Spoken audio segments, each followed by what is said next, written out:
Êtes-vous prêt à voyager des frontières de vos peurs aux limites de vos rêves, à rencontrer des mythes et des légendes, des diables et des anges, à vous laisser conduire sur les chemins de l'étrange? Arcanum Fabulas.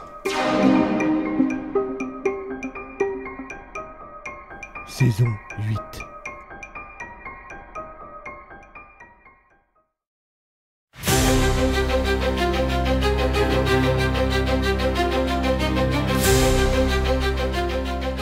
Je suis le lieutenant de police Solange Chocan et j'ai en charge l'enquête sur le meurtre d'Alice Ménestrel.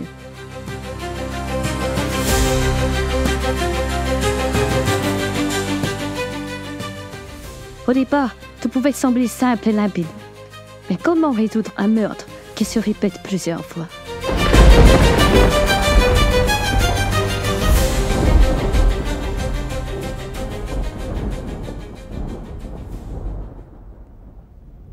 Épisode 23.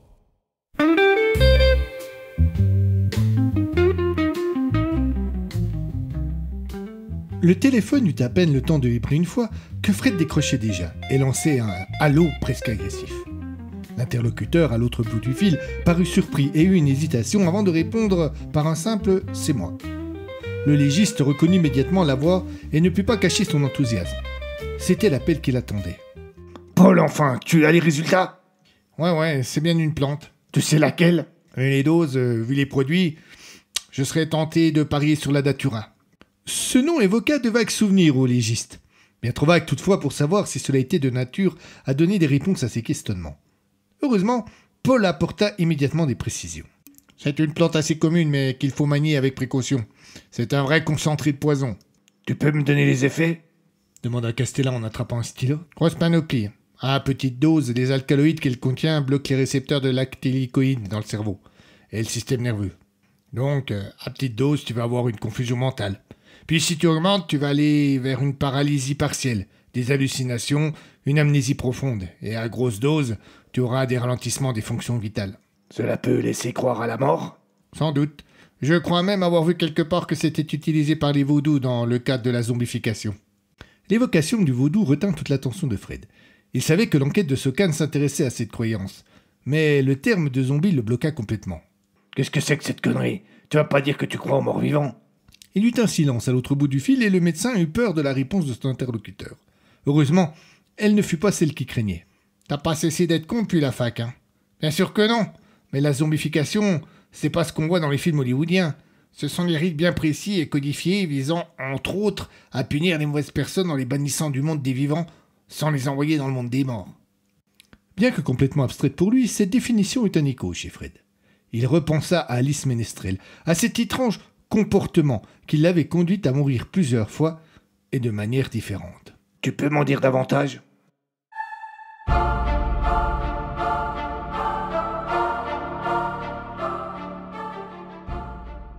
Dès qu'elle eut retrouvé sa liberté, Solange chercha à repérer où se trouvait le JD. Elle ne put se fier qu'au bruit qu'elle entendait. De son côté, le major avait fini par s'emporter. « Va te faire foutre !» avait-il hurlé à son tortionnaire qui reposait cette question stupide et sans intérêt, dont tout le monde en était certain, la réponse ne l'intéressait pas. Chocan se jeta dans l'obscurité à corps perdu. L'espace d'une seconde, elle eut l'impression d'un vide infini, puis elle perçut l'auteur si désagréable du GD. Elle sentit sa présence et se jeta sur lui. La bagarre qui s'ensuivit fut chaotique. Au moment de l'attaque, elle perçut une petite surprise chez son adversaire. Mais ce dernier sut se ressaisir vite, et les deux combattants roulèrent au sol. Isaac ne réalisa pas de suite ce qui était en train de se passer, et quand, en comprenant l'origine des bruits qu'il entendait, il sut que Chocan était en train d'en découdre, il tenta à son tour de se libérer. Les cordes qui le retenaient lui déchiraient les poignets, et il avait beau tirer de toutes ses forces, elles ne cédaient pas. Il n'arrivait pas à savoir qui avait le dessus. Les sons étaient confus, les cris étouffés, et puis le GD commença à rire de manière tonitruante. Le major craignit que Chocan ait fini par perdre, mais les sons restaient les mêmes. Tout cela n'avait aucun sens. « Lieutenant, ça va ?» Les bruits recommencèrent de plus belle. Bruits de coups, cris de douleur ou de surprise, et toujours le rire du GD qui semblait s'amuser de la situation. « Lieutenant, dites-moi quelque chose. » insista Isaac tout en cherchant de nouveau à se libérer. Je n'ai pas vraiment le temps d'un... Commença à répondre Sokan avant que sa phrase ne se termine dans un bruit sourd qui laissait supposer qu'elle venait de recevoir un coup. La colère du major fut telle que, à cet instant, il trouva une force surhumaine qui lui permit d'arracher ses propres liens. Sans hésiter, il se jeta dans la bagarre. La situation du tortionnaire venait de fait de se dégrader grandement. Il devait maintenant affronter deux adversaires. Heureusement pour lui, l'obscurité demeurait sa meilleure alliée. En effet, les policiers étaient dans l'incapacité de coordonner leur assaut, et il n'était pas impossible que quelques coups reçus par le major aient émané du lieutenant et inversement. Isaac finit par se retrouver en mauvaise posture. À la suite d'un faux mouvement, son pied accrocha quelque chose au sol, et il partit à la renverse. Sa tête heurta violemment le sol, et il se retrouva sonné pour le compte. Il dut perdre connaissance un court instant, mais deux mains serrées autour de son cou le ramenèrent bien vite à la réalité. Il essaya d'attraper les bras de son agresseur pour se libérer, mais la force de ce dernier qui, il faut bien l'avouer, était aidé par la gravité, était telle qu'il n'y parvenait pas. Il commençait à avoir du mal à respirer. Où était Solange? Pourquoi n'intervenait-elle pas pour l'aider? Il y eut à ce moment-là un rire tonitruant qui résonna semblant venir de nulle part, et les lumières s'allumèrent, éclairant les lieux d'une lueur blanche, vive et agressive. Immédiatement, l'étreinte autour du cou du major se relâcha. « Bon sang, Dit Solange. je suis désolé. Isaac fit alors que ce n'était pas le GD qui était en train de l'étrangler, mais le lieutenant qui, visiblement, ne pensait pas avoir affaire au major. Le visiteur, pour sa part, avait disparu, et l'on n'entendait plus que son rire venu de nulle part. Sokan se releva précipitamment et tendit la main à Simon pour l'aider. Geste tout à la fois de soutien et de regret. Elle se confondit de nouveau en excuses, mais Isaac ne semblait pas vraiment l'écouter. Il fixait quelque chose derrière elle. Il paraissait tétanisé et ne semblait pas en mesure de prononcer le moindre mot. Elle se retourna et vit Giraud.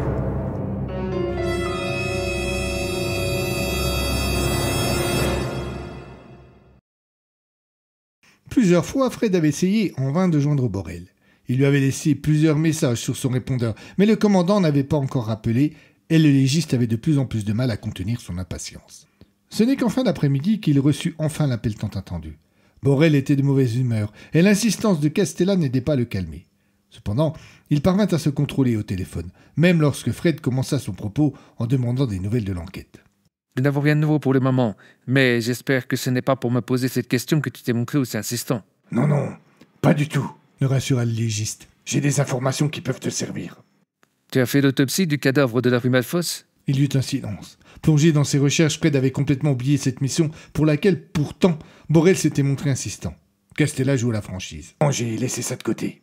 T'es pas sérieux, et j'ai besoin d'une piste, et je te l'ai dit, cette autopsie peut nous en fournir. Écoute, tu veux une piste? Je peux t'en fournir une, même avant cette putain d'autopsie. Alors tu veux m'entendre ou pas? Borel n'hésita pas longtemps. D'accord, je t'écoute. Non, pas au téléphone. Je te rejoins au petit bistrot en bas du commissariat dans une demi-heure. Quoi, ton mystère? Je veux voir ta réaction en direct. Eh bien, rejoins-moi à mon bureau. Non, j'ai peur que tu me prennes pour un cinglé et je veux des témoins si c'est le cas.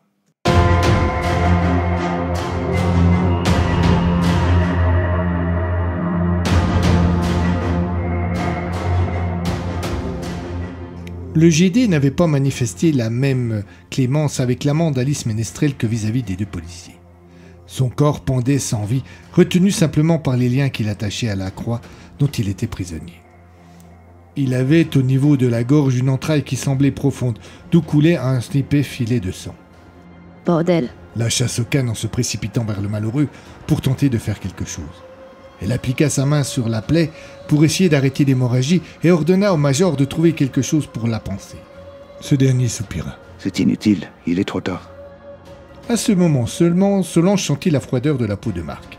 Elle vit ses deux yeux vides de toute flamme et remarqua qu'il n'avait plus la moindre respiration.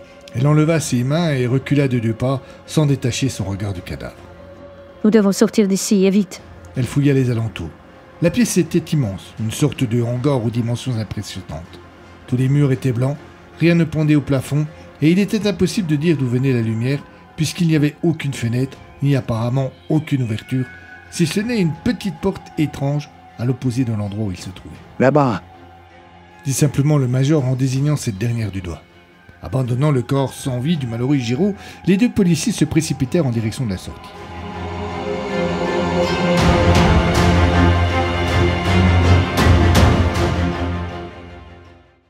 Si les contours de la porte étaient bien visibles, en revanche, il n'y avait aucune poignée ni aucun système apparent qui aurait permis de l'ouvrir. Qu'est-ce qu'on fait? Demanda Isaac. Le lieutenant ne répondit pas. Elle se contenta d'essayer de forcer l'ouverture en glissant ses ongles dans la rainure qui dessinait la porte. Elle ne parvint à rien si ce n'est à se faire mal. Dans un accès de colère, elle donna un coup de pied, mais là encore cela n'eut aucun effet. Loin de baisser bannière, Sokan tenta de presser à différents endroits de la porte, espérant déclencher ainsi un mécanisme. Isaac chercha à l'aider en l'imitant, mais les agitations des deux policiers furent encore une fois vaines. Il faut réfléchir. Affirma Solange en tentant de reprendre son calme. Il y a peut-être une porte ailleurs. Suggéra Isaac. On doit en avoir le cœur net. Elle lui fit signe de partir sur la droite alors qu'elle s'apprêtait à partir sur la gauche. Dans la précipitation, ils étaient peut-être passés à côté d'un détail. Ils se séparèrent donc, mais n'eurent pas le temps de bien s'éloigner l'un de l'autre qu'un râle de douleur les interpella. Rapidement, ils comprirent qu'ils venaient de Marc Giraud. C'est pas possible, il était mort, j'en suis certaine. Ok, je me suis foutu un peu de votre gueule et je ne vous ai pas pris au sérieux quand vous m'avez parlé de l'état de l'enquête. Comme à son habitude, Fred n'avait pas fait dans le détail, et son entrée en matière face à Borel avait eu le mérite d'être franche et directe. Le commandant y laissait là même une touche d'excuse et de regret auquel le légiste ne l'avait pas habitué. Il esquissa un sourire de satisfaction, mais Castella, l'esprit totalement prisonnier de son sujet, ne me remarqua pas et poursuivit. Seulement, j'ai reçu des analyses toxicologiques concernant Aurore Roy, et cela montre un autre aspect des choses. Le patron du bord, un type rondouillard à la barbe fournie et aux cheveux éparses, vint les interrompre. « Et pour ces messieurs, ce sera... » Un café. demanda posément le commandant en adressant un sourire à son interlocuteur. « Une blanche !» lança Fred sur un ton agacé et sans lever la tête ni détourner le regard de Borel. « Un café et une blanche !» répéta le patron en s'éloignant. Fred tira de sous la table une sacoche dont il sortit un petit dossier bleu qu'il posa devant Borel. Il l'ouvrit, attrapa une page et la tendit au commandant. Ce dernier y jeta un œil, mais ne comprit pas grand-chose et demanda où Fred voulait en venir. « Bon, faisons simple. L'organisme de la victime, c'est une vraie droguerie, et les produits qu'on y trouve ne sont pas courants. Des alcaloïdes puissants et de la scopolamine, de l'atropine ou de l'hygrosciamine. » Super, je m'en dirai tant. Souffla Borel qui ne comprenait pas les tenants et les aboutissants des propos du légiste. « Bon, je vais arrêter de te parler chinois, mais je vais faire plus simple. Vu les quantités, vu les produits, j'ai pu, grâce à l'aide d'un collègue, établir qu'on avait injecté à Madame Roy un produit issu de la datura. » La datura? C'est une plante assez toxique, mais assez courante. D'accord, et en quoi cela peut nous être utile? Tu sais qui utilise cette plante et dans quel cadre? Le commandant fit une moue dubitative et Castella lâcha simplement.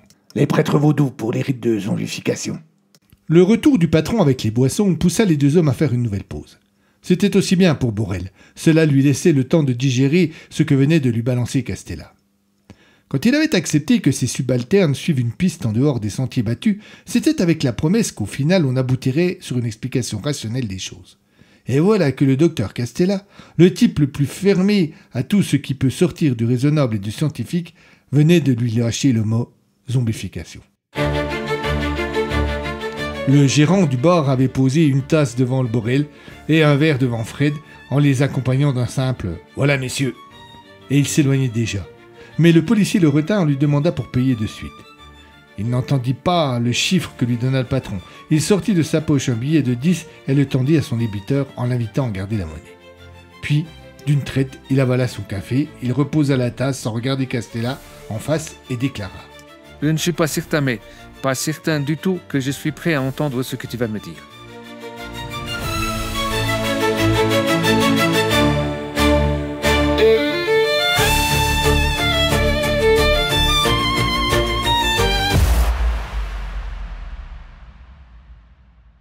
Solange remarqua de suite que Giraud ne saignait plus. Plus incroyable encore, de la large plaie qu'il avait précédemment au niveau du cou, il ne restait qu'une cicatrice. Importante et longue, certes, mais paraissant ancienne et guérie. Le type ne semblait pas en forme pour autant. Il était au bord de la perte de conscience. Ses yeux vitreux semblaient vides. Il parvenait pas à garder la tête droite et il répondait aux sollicitations des deux policiers que par des grognements incompréhensibles, marque tout à la fois de douleur et de faiblesse. On peut pas laisser comme ça. Fit remarquer Isaac. Solange acquiesça. Vous avez raison. Aidez-moi à les faire signer. À peine Marc fut-il libéré qu'il manqua de s'écrouler au sol, et c'est de justesse que Sokan et Simon le rattrapèrent. Le bonhomme pesait son poids toutefois, et ils durent l'allonger avec précaution. Il parut alors perdre connaissance. Le major tenta de la ramener à la vie en le secouant un peu. Monsieur Giraud, vous m'entendez? Restez avec nous. Un bruit métallique arracha les deux policiers aux soins qu'ils tentaient d'apporter à l'amant d'Alice. Il avait été discret, rapide et désagréable. On eût dit le grincement agressif d'un gond mal huilé. Solange et Isaac durent avoir la même pensée en l'attendant, car immédiatement ils jetèrent un œil en direction de la porte. Cette dernière s'était ouverte. Sans doute mu par un réflexe de survie bien peu glorieux, Simon avait lâché Géraud et était déjà debout prêt à courir vers la sortie. Solange l'interpella. « On va pas le laisser là. » Le major regarda Marc avec dépit. Ce dernier eut un petit toussotement. Le policier soupira. Il savait que le lieutenant avait raison. Il attrapa son bras, le passa par-dessus son épaule. « Aidez-moi à le soulever. » ordonna-t-il au lieutenant. Solange n'avait pas l'habitude de recevoir des ordres d'Isaac, et il eut un geste de surprise qui s'évanouit bien vite face au regard froid et déterminé de son subalterne qui attendait son aide pour soulever complètement le blessé.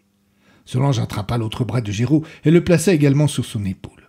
Ainsi soutenus, ils purent le soulever, et bien que les jambes du malheureux ne semblaient pas disposées à le soutenir, ils parvinrent à le faire avancer en direction de la sortie. Ils avançaient lentement, si lentement qu'ils n'étaient habités que par une crainte, que la porte ne se referme avant qu'ils ne l'atteignent.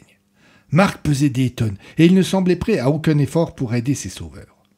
C'était sans aucun doute plus un souci de force que de volonté, mais le résultat était le même. Alors qu'ils avaient parcouru la moitié du chemin, Solange fut prise d'une terrible douleur au niveau de la nuque, là où Géraud appuyait presque de tout son poids. Elle voulut résister, elle tenta de résister, mais elle ploya. « C'est vraiment pas le moment. » gronda Isaac dont la colère naissait de la peur. De par son ton agressif, il blessa le lieutenant et lui retena d'un coup le boost nécessaire. Solange alla puiser la force au plus profond d'elle-même. Elle reprit le bras de Géraud de manière plus ferme et se redressa. Elle accéléra tellement le pas que Simon eut du mal à suivre. La porte se rapprochait enfin. Il y eut un grincement, le même bruit que le gond mal graissé. Fred avait bossé son sujet. Il donnait l'illusion de maîtriser parfaitement tout ce qui pouvait tourner autour de la religion vaudou. Le légiste était un vieux anticlérical primaire, et aucune croyance, aucun dogme n'avait jamais trouvé grâce à ses yeux, qu'il fût politique ou spirituel. Borel se souvenait de conversations endiablées où Castella vouait aux gémonies toutes les soutanes et toutes les idéologies. Le commandant ne put être que surpris par les précautions oratoires que prenait Fred pour évoquer des croyances et des rites qui, pour le coup, pouvaient basculer de la foi à la crédulité. Il en vint même à se poser une question étonnante. Avait-il peur des conséquences d'une attitude irrespectueuse vis-à-vis des Loas? Il chassa bien vite cette pensée saugrenue. De son côté, Fred entrait dans le vif du sujet. Les zombies, dans la réalité... Il se coupa et eut un petit sourire. Je n'aurais jamais cru que je dirais une phrase comme ça un jour. Borel sourit également, mais ne fit aucun commentaire. Les zombies, reprit Castella, ne sont pas du tout ce que notre culture occidentale populaire en a fait. Adieu les morts vivants, ironisa le commandant. Tu peux leur dire adieu, exactement. Mais reprenons depuis le début, tu vas comprendre.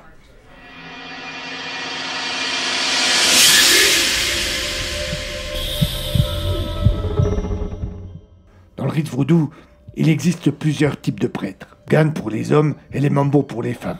Ce sont des prêtres plutôt bienfaiteurs, qui communiquent avec les Loas et servent d'intermédiaires entre le monde des vivants et celui des morts. Mais il y a aussi les Bokor, et là, on est dans autre chose. Ils sont attachés à la magie que l'on pourrait qualifier d'agressive. c'est ceux qui se salissent les mains, c'est ça? Oui, ils ont en charge le châtiment. Et la zombification est un châtiment. Elle s'applique à ceux qui ne respectent pas les règles, aux mauvaises personnes qui peuvent être condamnées à cela. Ok, c'est quoi cela? J'y viens. Fred but une gorgée de sa bière comme s'il avait pris un malin plaisir à faire traîner les choses. Borel ne s'en formalisa pas, puis le légiste expliqua. Dans le vaudou haïtien, il existe différentes sociétés secrètes qui ont en charge d'appliquer les condamnations de zombification. Elles s'appellent Bizanko, les Obop ou les Vlins. On ne sait pas grand-chose de leur fonctionnement, mais elles sont assez terrifiantes. Elles ont recours à différents produits chimiques et des conditionnements psychologiques pour détruire la volonté des condamnés et les réduire en esclavage. Ouais, j'ai déjà vaguement entendu parler de trucs comme ça dans des reportages. Ouais, bien, je vais te rafraîchir la mémoire. Dans un premier temps, ils ont recours à une sorte de poison qui va plonger la personne dans un état cathartique présentant tous les aspects de la mort. Ils vont l'enterrer vivant, puis le déterrer et avoir recours à d'autres produits et des pratiques de conditionnement pour réduire les malheureux à un état de soumission totale. Les poisons utilisés peuvent venir du fameux fougou, le poisson dont la chair peut être mortelle, et de plantes comme la datura. Bref, cet état laisse à penser que la personne est morte. Cela ne te rappelle pas quelque chose? Tu ne serais pas en train de me dire que Alice Ménestrel a été zombifiée? Oui, et je pense qu'on a tenté la même chose avec Roy, d'où les analyses dont je t'ai parlé. Borel dégloutit. Un petit signe de la main, il invita Fred à faire une pause et appela le patron du bar. Mettez-moi un whisky, un double. Simon jeta un coup d'œil vers Socan. Les deux policiers parurent se comprendre. Il serra davantage le bras de Giraud pour être certain de garder le contrôle et fit un signe de la tête à Solange. Cette dernière, sans hésiter, lâcha la main et se mit à courir en direction de la porte. Les gonds grincèrent de nouveau et lentement le battant commença à se rabattre. Un grand désespoir envahit alors le lieutenant. Si la porte se refermait, il serait de nouveau enfermé ici, sans solution. Elle poussa un cri comme une menace envers ceux qui jouaient avec leurs nerfs. C'était sans aucun doute inutile, mais cela lui fit du bien. Elle parvint in extremis à glisser un pied dans l'embrasure avant qu'elle ne soit totalement fermée. Elle appuya son dos contre le battant et chercha à le forcer, mais il offrit une certaine résistance. Voyant sa collègue en difficulté, Isaac essaya d'accélérer le pas, mais le poids mort que constituait Marc semblait vouloir le ralentir. Il l'invectiva. Portez, Giraud, bougez-vous le cul, faites un putain d'effort, allez! Vaine tentative pour faire réagir le moribond, et c'est avec sa seule énergie que le major parcourut les derniers mètres qui les séparaient de la porte. La pression que cette dernière exerçait sur le lieutenant, qui tentait toujours de la retenir, devenait de plus en plus forte. Ne traînez pas. Soupira Solange. Allez-y, passez. C'est avec difficulté qu'Isaac, qui traînait encore Marc, passa la porte. Dès qu'il fut de l'autre côté, Solange le rejoignit, et cette dernière claqua derrière eux.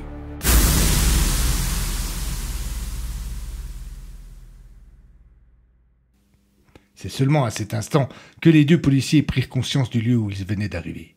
Leur surprise fut indescriptible.